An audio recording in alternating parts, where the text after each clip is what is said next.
ආයුබෝවන් කියලා පිළිගන්න ඔයාලා හැම කෙනෙක්ම ඔන්න ඉතින් අද දවසෙත් අපොස සාමාන්‍ය පෙළ ගණිත ප්‍රශ්න පත්‍රයට මුහුණ දෙන්න බලාපොරොත්තු වෙමින් ඉන්න ඔයාට ගොඩාක් වැදගත් වෙන ගැටලුවක් අරගෙන ඇවිල්ලා තියෙනවා. අද දවසේ මම ඒ සඳහා තෝරගත්තේ 2018 O level ගණිත ප්‍රශ්න පත්‍රයේ එක පත්‍රය ඒ කොටසේ 24 වෙනි ගාන. මේක මේ විජ්‍ය භාග සුළු කිරීමක් තමයි තියෙන්නේ.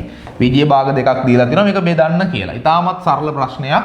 අපිට මේකේ දීලා තියෙනවා 3a යටින් 10b මේක බෙදන්න කියලා 9a යටින් 5b කියන විජ්‍ය භාගයෙන්. අපි දන්නවා විජ්‍ය නෙමෙයි කුමන භාගයක් අපිට භාගයකින් බෙදනකොට ඇත්තටම අපි බෙදීම කරන්නේ නැහැ. ඒ වෙනුවට අපි වෙන විකල්පයකට යන්නේ. අපි කරන්නේ මේ බෙදීමට ಗುಣ කිරීම දාලා ඊට පස්සේ තියෙන භාගයේ පරස්පරය ගන්න එක. එනදී මෙතනදිත් අපිට ඒකම තමයි කරන්න තියෙන්නේ.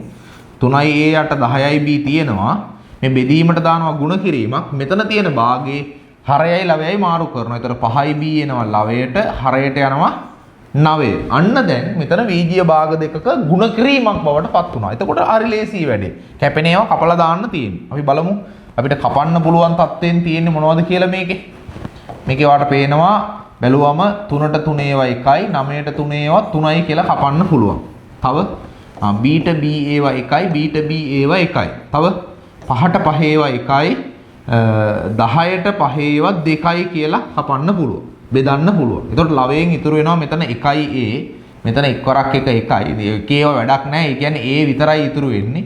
හරයට ගියොත් මෙතන 2, මෙතන 1, එක වැඩක් නැහැ. ගුණ වෙනකොට 2, මෙතන 3, දෙවරක් 3 එහෙනම් 6යි.